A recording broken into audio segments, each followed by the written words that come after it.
Hello viewers, আমি নাফিসা আর flavour and fest by নাফিসাতে আপনাদের সবাইকে স্বাগত। আশা করছি সকলেই ভালো আছেন। আমাদের আজকের রেসিপি আঙ্গুরের আচার। এর আগের একটা ভিডিওতে আমরা আঙ্গুরের চাটনি রেসিপিটা শেয়ার করেছিলাম।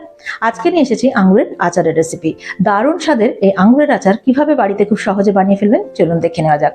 আর চ্যানেলে নতুন বন্ধু হলে রিকোয়েস্ট করব চ্যানেলটাকে সাবস্ক্রাইব করে পাশে থাকা নোটিফিকেশন বেলটাতে ক্লিক করে দেবেন, যাতে আমরা পরবর্তী কোনো ভিডিও আপলোড করলে তার নোটিফিকেশনটা ফ্রিতে সবার আগে পেয়ে যেতে পারেন। তো শুরু করছি। এখানে 500 গ্রাম আঙ্গুর নিয়ে নিয়েছি। আঙ্গুরগুলো একটু ফ্রেশ হতে হবে। ছাড়িয়ে নিয়ে এগুলোকে 2-3 বার খুব ভালোভাবে ধুয়ে নিচ্ছি, যাতে এর থেকে সমস্ত ময়লাটা বেরিয়ে যেতে পারে। একটু কচলে কচলে এইভাবে ধুতে হবে। 2-3 বার ধুয়ে নেওয়ার পর একটা পরিষ্কার নরম কটন ক্লথ দিয়ে এই আঙ্গুরগুলোকে খুব ভালোভাবে মুছে নিতে হবে, যাতে এর মধ্যে কোনো রকম জল না থাকে। না হলে কিন্তু আচারটা বানানোর পর নষ্ট হয়ে যাবে, তাড়াতাড়ি সংরক্ষণ করা যাবে না। তো খুব ভালোভাবে মুছে নিতে হবে। কাজটা কিচেন টিস্যু দিয়েও করা যেতে পারে। এইভাবে দেখুন সব আঙ্গুরগুলোকে মুছে নিয়েছি, এতে একদমই জল নেই, পুরো শুকনো হয়ে গেছে। এবার একটা পাত্রে নিয়ে নিয়েছি, নিয়ে এর মধ্যে দিয়ে দিলাম 2 টেবিল স্পুন কাসুন্দি বা মাস্টার্ড সস। এটা দিয়ে খুব ভালোভাবে মেখে নিচ্ছি। কাসুন্দি দিয়ে মাখলে আচারের টেস্টটা কিন্তু খুব ভালো হয়, খেতে বেশ ভালো লাগে। তো খুব ভালোভাবে মেখে নিয়েছি। এবার এগুলোকে একটু শুকিয়ে নেব। তার জন্য ওভেনে একটা পাত্রে কিছুটা জল ফুটতে দিয়েছি। তার উপরে একটা বড় তাওয়া বসিয়ে দিলাম। আপনাদের কাছে বড় তাওয়া না থাকলে বড় প্লেট দিলেও হবে, স্টিলের। তাওয়াটা ভালোভাবে গরম হয়ে যাওয়ার পর এর উপরে কাসুন্দি মাখা আঙুরগুলো ভালোভাবে এইভাবে স্প্রেড করে দিচ্ছি।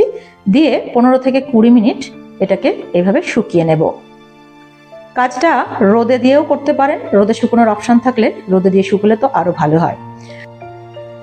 এটাকে নামিয়ে কড়াইতে ট্রান্সফার করে নেব। এর মাঝে আমরা একটা মশলা তৈরি করে নেব। তার জন্য ওভেনে একটা কড়াইতে নিয়ে নিলাম 1 টিস্পুন গোটা জিরে, 2 টিস্পুন গোটা ধনে আর 1 টিস্পুন 5 ফোড়ন। সঙ্গে দিয়ে দিলাম 4টে শুকনো লঙ্কা। 1-2 মিনিট একদম লো ফ্লেমে একটু ভাজা ভাজা করে নিলাম। একটু কালারটা চেঞ্জ হয়ে যাওয়ার পর এটাকে একটা পাত্রে ট্রান্সফার করে সামান্য একটু ঠান্ডা করে নেব। তারপর এটাকে মিক্সিং জারে নিয়ে একটা পাউডার তৈরি করে নেব। এটা আমাদের আচারটা তৈরির সময় পরে কাজে লাগবে। দেখুন পাউডারটা রেডি হয়ে গেছে, সাইডে রেখে দিচ্ছি। আঙুরগুলোকেও কড়াইতে নিয়ে নিয়েছি। দিয়ে দিলাম স্বাদ অনুযায়ী লবণ, 1/2 টিস্পুন দিয়ে দিলাম লঙ্কা গুঁড়ো, 1/2 টিস্পুন দিয়ে দিলাম হলুদ গুঁড়ো, 2 টেবিল স্পুন দিয়ে দিলাম সর্ষের তেল। খুব ভালোভাবে মেখে নিচ্ছি। আচারে একটু তেলটা বেশি লাগে, 2 টেবিল স্পুন দিলাম, পরে লাগলে আরো একটু দেবো, মনে হচ্ছে আরো একটু তেল লাগবে। আরো 1 টেবিল স্পুন সর্ষের তেল দিয়ে দিলাম।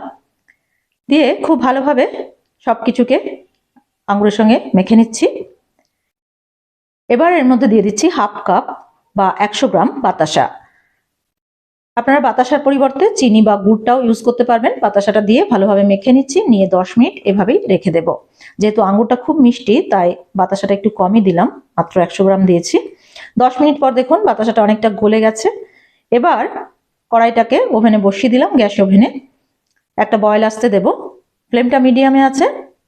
বয়েলটা চলে আসার পর ঢাকা দিয়ে এটাকে 5 থেকে 7 মিনিট মিডিয়াম ফ্লেমে কুক করে নেব। 7 মিনিট পর ঢাকাটা খুলে একবার নাড়িয়ে দিচ্ছি। দেখুন আঙুরগুলো একদমই সফট হয়ে গেছে আর অনেকটা গাঢ় হয়ে গেছে এটা। এবার এর মধ্যে দিয়ে দিচ্ছি 1 টেবিল স্পুন তেঁতুলের পাল্প। এটা দিলে এর মধ্যে একটু টকটক ভাব আসবে, খেতে কিন্তু বেশ ভালো লাগবে। তারপর দিয়ে দিচ্ছি আমরা যে মশলাটা আগে তৈরি করেছিলাম, গুঁড়ো মশলা, সেটার থেকে 1 টেবিল চামচ। খুব ভালোভাবে মিশিয়ে নিচ্ছি। মিশিয়ে নেওয়ার পর ঢাকা দিয়ে মিডিয়াম ফ্লেমে আবারও 1 থেকে 2 মিনিট এটাকে কুক করে নেব। এইভাবে আচারটা বানিয়ে কিন্তু 2 সপ্তাহ পর্যন্ত আপনারা সংরক্ষণ করে রেখে খাওয়া যেতে পারে। তো 2 মিনিট পর দেখুন আচারটা আমাদের একদমই রেডি হয়ে গেছে। গ্যাসের ফ্লেমটাকে অফ করে দিয়ে এটাকে ঠান্ডা করে তারপরে সার্ভ করে দিচ্ছি। তো এইভাবে একবার বাড়িতে বানিয়ে দেখবেন, আর কেমন হলো কমেন্টের মাধ্যমে জানাতে ভুলবেন না। আজকে ভিডিও ভালো লেগে থাকলে প্লিজ একটা লাইক করবেন, ফ্রেন্ডস আর রিলেটিভদের মধ্যে অনেক অনেক শেয়ার করবেন, আর চ্যানেলটাকে সাবস্ক্রাইব করে আমাদের পাশে থাকবেন। Thank you so much for watching. By.